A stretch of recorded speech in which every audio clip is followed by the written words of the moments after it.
Welcome to Love and Abuse, the show about helping you identify poisonous communication and toxic behavior. You deserve to be treated with respect and kindness. That's why it's important that you learn to pinpoint manipulative and controlling behavior so that you keep your power and your sanity. I'm your host, Paul Coliani.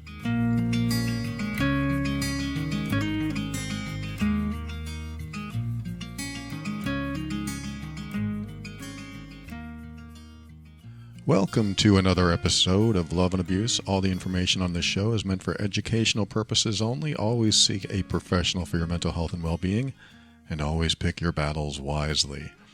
And I'm going to read you a quick message for today's program. This might be a quick program, actually, because the message is very short and it requires just a short answer, I believe. We'll find out here in a second. But this person wrote, I have a simple question. How do I make it easy for the emotional abuser to recognize he is abusive?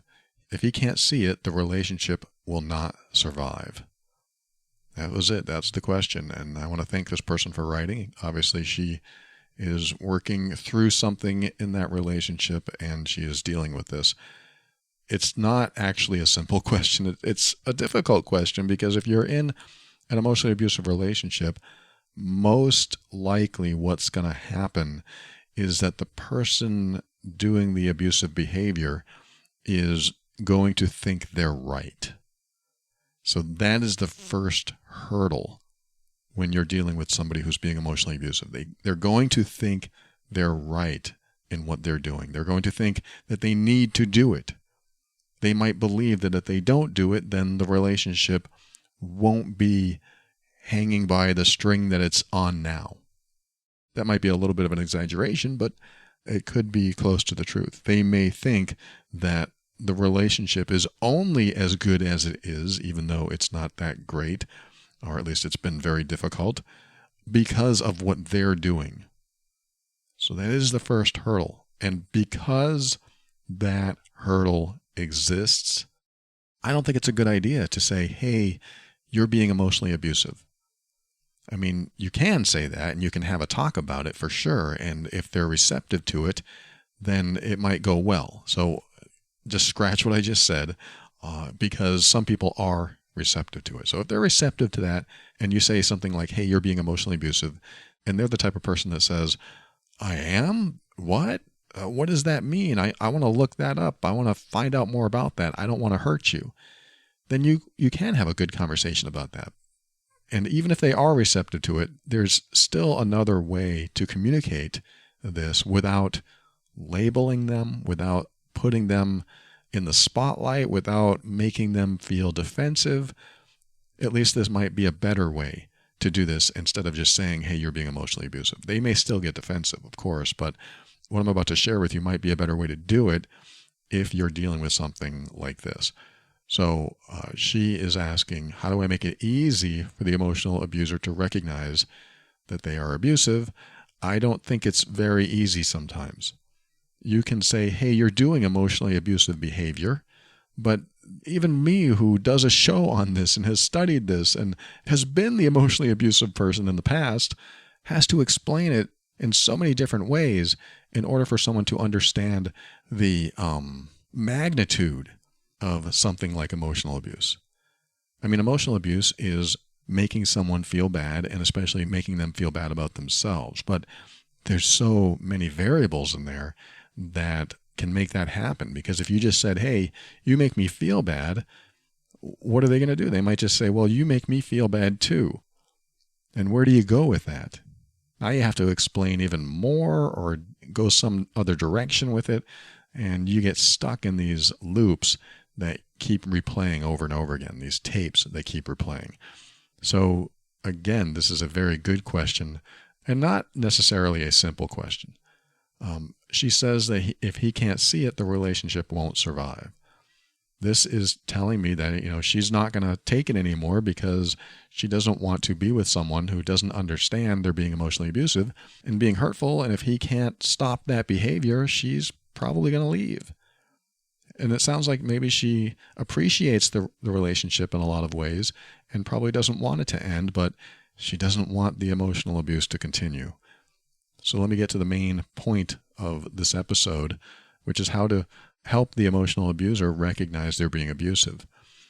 I would probably start off by avoiding the words emotional abuse, verbal abuse, psychological abuse, narcissistic abuse, if it's that bad, and other types of mental and emotional abuse terms. Because once you attach that label, it's such an umbrella for so many things that they might be able to use that against you. They might just say, oh, you just say everything's emotional abuse. You just say everything I do is emotional abuse. And when you do that, because you're not talking about specific behavior, you'll get stuck in the conversation. You might even experience more emotional abuse because it's such a high-level term. It carries a lot of weight, but you don't cite specifically each behavior that makes up that weight. And that's where I'm going, is the behaviors that make up emotional abuse are the things that need to be highlighted. And that's the tough part sometimes, because emotional abuse can be insidious, it can be covert, it can be hard to identify the specific behaviors, which is why it can be easier to say, stop emotionally abusing me, or you are doing emotional abuse. It makes sense that if you said that somebody would respond to that with a gasp, like, what? I'm emotionally abusing you? I don't want to do that. I mean, I would hope that would be the response. I don't want to emotionally abuse you, but if I'm doing that, I need to change that behavior. That's often not why people tune into this show, unfortunately. They tune in because their partner or their family member or a friend of theirs or whoever it is isn't getting it. So this comes back to what I was saying about specific behaviors. I mean, this is exactly why I created the Mean Workbook. And I'm not trying to make this an infomercial, but the Mean Workbook, I'm going to read you some of the checkboxes that are in the Mean Workbook that actually help you articulate the specific behaviors that are happening to you. So if I were this person who wrote in, I'm going to say to her, think about something specific that he does to you that hurts you or offends you or insults you. Think about something very specific. Forget the Mean Workbook right now. Think about something very specific that he does to you that hurts. Because that is going to be what you want to highlight. And I've talked about this before, but the question is, do you realize when you do that, it hurts me? That's the question, because their answer is going to help you understand where they are with it. If they say, no, I didn't realize that, then you can follow up by saying, well, now that you know, will you stop doing it? I'm very much simplifying it. I know the conversation probably never goes that smoothly, but that's the general idea. You want to get them to understand that they're hurting you. Hey, what you're doing is hurting me. Could you please stop it? If they say, well, I'm not hurting you, or if they come back with, well, you're hurting me. This is where the conversation usually goes down a spiral that it's hard to get out of. You're hurting me too. So what about that? There is a follow-up to that too. I would say, you know what? That may be true. I need to look at that in myself. If you are feeling hurt by something I've said or done, then I do need to look at that in myself. I do need to be aware of this. You know what that does? It shows that you're willing to take responsibility for your behavior. It also puts them on the spot to now take responsibility for their behavior as well. And what they say to you at that point is also going to be very telling. If they say, well, you do need to look at that, and it's all your fault that I get mad, and they keep the focus on you and what you're doing to them or to the relationship, then what they're doing is trying to avoid taking responsibility. Whether they believe they're right or not, if they don't take responsibility, now you have a whole nother level of challenge because they're not taking responsibility. But the question applies. Do you realize what you're doing is hurting me? If they say no, now that you know, will you stop doing it? And if they say, well, you're hurting me too, Then you acknowledge it, take responsibility for it. Hey, you might be right. I should look at that. But you come back to the question. Don't let them take you way off track. You come back to your follow-up. Okay, now that you know that you're hurting me too, will you stop doing that? And you might say, because what you just said is I'm hurting you, so I want to know the specific behaviors that I'm doing to hurt you, because that would be very helpful for me so I can stop hurting you, because I'm willing to take responsibility for that. Now, are you willing to stop doing the behaviors that hurt me? And if they say, what behavior?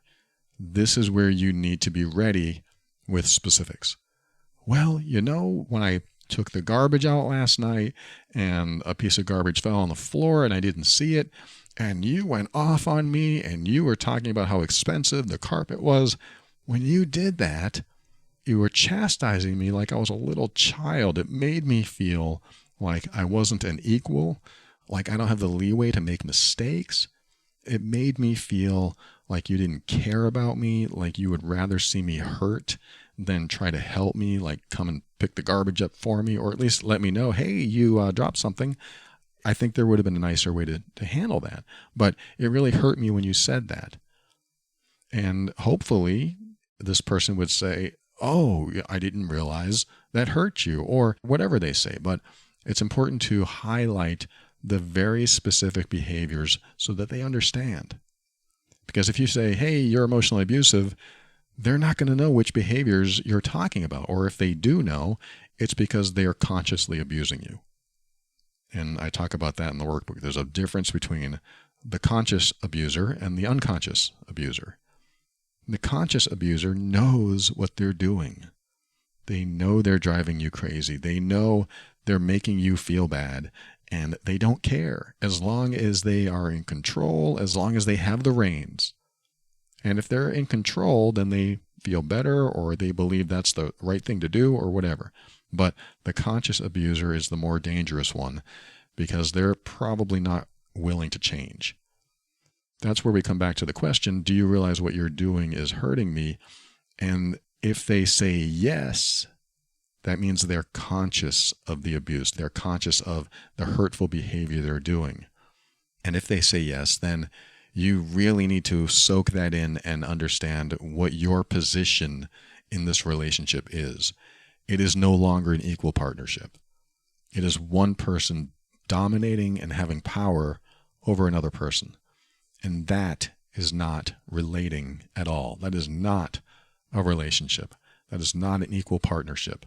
I mean, in romantic relationships, it could be a family member, it could be anyone, but it is not a relationship in general. Because a relationship, you relate to each other, you share back and forth, you bounce things off each other. And when somebody makes a mistake, there's forgiveness and there's understanding, and you move past it, depending. I'm not saying that everything is necessarily forgivable. There are some, quote, mistakes or intentionally bad behaviors that some people might do that may not be in your values, and you don't want to forgive that, and you might have to move on without them. But what I'm saying in general, in relationships, there's a give and take. There's an equal partnership. There isn't one person always putting the other person down. There isn't one person bullying or intimidating the other person. It's a feeling of equality. It's knowing that there are going to be good times and bad times, but the bad times aren't all about you and making you the bad guy and making you feel guilty and responsible for all the problems. It shouldn't be about that at all. So that's why I talk about the conscious versus the unconscious abuser, and how important it is that you understand what you're dealing with. Because if they say yes to the question, do you realize you're hurting me when you do or say that? Now you have a consciously hurtful person that doesn't seem to care. And you have to evaluate your values at that point. What are your relationship values? Are you going to be with someone that doesn't care if you're hurting and they're responsible for your hurting and they don't care? That's a very good question to ask yourself and something to ponder. I hope you're not dealing with that, but that's where I go with that question. And let me come back to the specifics now. I said to this person who wrote in, figure out what specifically they did and how you felt about it. That's important. If it was like the garbage example, some garbage fell on the floor and made a stain on the carpet or whatever, and they just lost it, they went off, and you should be more careful. And in this example, I would ask the person, when that happened, how did you feel? And write down those feelings, because you want to have these specifics. When you said this or did this to me, I felt this. And that really hurt me, and it didn't feel like it was just a passing thing or you were emotionally triggered. It felt like you really felt this way, like there's some deep down hatred for me, if that's what this person's feeling. So you write down the specifics and all the examples. Now, again, emotional abuse is one of those big level terms that is an umbrella for so many specific things, but when you're wrapped up inside the emotionally abusive relationship, what often happens is you can't really tell the specifics. So in the workbook, I have, the 200-point checklist, and they all help you to be more specific. So for example, one of them is, before I met my partner, I felt good about myself. That's not so true anymore. That's the whole line. If you check that box because it's true, that adds up and gives you your score. But the reason I read that is because if that's true for you, now you have something specific to tell the person. And when you check that box, now you have this specific thing, and you can say something like that. Before we met, I felt good about myself. And it's not true anymore. I don't feel good about myself anymore. And I'm trying to figure out why. So these are all talking points, these items. And again, you don't have to have the workbook to do this. You can figure out the specifics in your own relationship to understand what you can highlight to the other person. And having that list helps you be ready for the conversation when it expands into something bigger. So another one is, everything in the relationship is so complex. Nothing is easy with us. That is something that, even though it's still a little vague, it still helps to convey a point that you may not have been able to convey before. Everything is so complex. It used to be easy. I was in other relationships where it was a lot easier. And this one is just complex. I can't figure it out. Why isn't this easy? Another one is, my personal boundaries are often violated. So you can think of all the times where your personal boundaries have been violated, and you can share those times. Hey, look, when you did this, you violated a personal boundary of mine. When you made fun of me in front of your best friend, that felt humiliating. It felt like I was in the spotlight and I was embarrassed, and I felt really violated.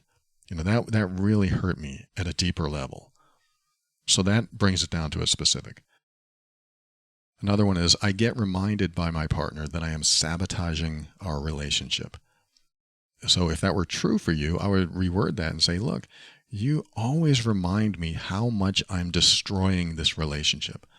You always remind me of that. And that really hurts me, because I'm really trying in this relationship to make things right, to make you happy, to do everything you want me to do. Yet you're always telling me that I'm destroying it or sabotaging it. And that really hurts because of how hard I'm trying. How about this one? My partner will wear me down with excessive talking. This doesn't happen in every relationship. Sometimes it's not this way, but the excessive talking part is often done to sway you to what they want you to do.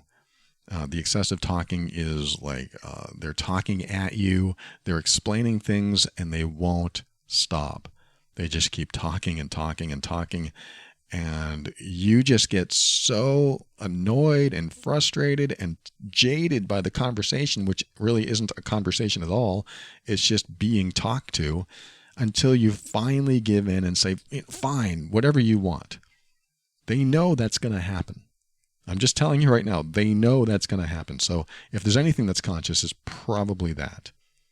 They know that you will eventually give in. That's the point. That's why they keep talking and talking and talking at you, especially about a subject that you disagree with or you aren't comfortable with. They'll just keep talking at you. And this is something you can say, hey, look, you wear me down with excessive talking. That's the checkbox. My partner wears me down with excessive talking. But you would reword it as, you're wearing me down. You talk excessively. And let me add, now that I've told you why they talk excessively, even say that. Look, I know what you're doing. This is also a good direction sometimes. I know what you're doing right now. I know what you're doing. What you're doing is you're going to talk at me and continue to talk at me until I change my mind, until I'm so frustrated and I'm just tired of hearing you that I change my mind. You do this every time, and I'm not going to stand for it. I mean, you can start to stand up for yourself this way, and I'm not going to fall for it anymore. I mean, if you want to go in that direction, if you want to start standing up for yourself, you can say this stuff. You talk and talk and talk, and I know why you do it. You want me to cave. You want me to give in. You want me to let you have what you want. And every time this happens, I usually give in. So I know what's happening now. I can see right through it. This is where I'm going to finish this episode, because I want to end on the note of when you start highlighting the specifics to them, what ends up happening is they become, two things end up happening. They're likely to become more self-conscious of those behaviors, which is a good thing, because if you're self-conscious about something, you're more likely not going to do it again. Secondly, they'll try other behaviors that they hope you don't catch. And again, this really depends if they're conscious or unconscious about it, because the unconscious emotional abuser is usually responding or reacting or acting badly because of poor coping mechanisms or poor survival skills, which they learned a long time ago. So what ends up happening is when you highlight the behavior that is hurting you, they reach deeper into a bag of coping skills and pull those out to try even harder to not have to lose control of you or not change their own behaviors or do behaviors in a different way that continues to give them what they want. So this is what happens. You have two things. They'll probably be more self-conscious and not do those behaviors again if they're more like an unconscious emotional abuser. And they'll probably do different things that you need to be aware of, which is why it's important that you understand how you feel at all times. Because one of these checkboxes says, everything in this relationship is so complex, nothing is easy with us. A good, healthy relationship where each of you has boundaries and each of you respects each other's values is supposed to be easy. Yes, there are hard times. There are difficulties that you have to get through. There are arguments that come up, and all of that is mostly normal relationship stuff. But when you're constantly thinking about what you could do better and how you could improve and how you could please the other person, that's not really healthy. That's probably a dysfunctional or even toxic relationship, because relationships are supposed to be somewhat easy. My girlfriend calls it having no glitches. If there's no glitches, then you're in the perfect relationship and there's no reason to listen to this show. But glitches exist. You have a glitch every now and then. You have an argument. You have a disagreement. You have a misunderstanding or a miscommunication every now and then. And you both do it. And it's no big deal. You just get through it. Or it is a big deal and you still get through it. But when it's a constant daily or weekly emotional jabbing that's sort of under the radar or even overtly over the top, when it's always your fault, or at least you're told it's your fault, when you feel responsible for everything going wrong, or they tell you that you're responsible for everything going wrong, and it always seems so one-sided, there's a big problem there. It's a huge red flag, and it needs to be addressed, which is why, like I'm saying in this episode, start noting the specific behaviors that make you feel bad, and especially the ones that make you feel bad about yourself. And then, to answer this person's question directly, you'll be able to share how they're being abusive without saying, hey, you're being abusive. So much for a short episode. I thought this was going to be shorter, but I'm glad you tuned in. Thank you so much, and I hope this helps. Share this with others that might benefit. Love and Abuse is the official podcast of the Mean Workbook, an assessment and healing guide for difficult relationships. The workbook provides an evaluation of your relationship based on a 200-point assessment.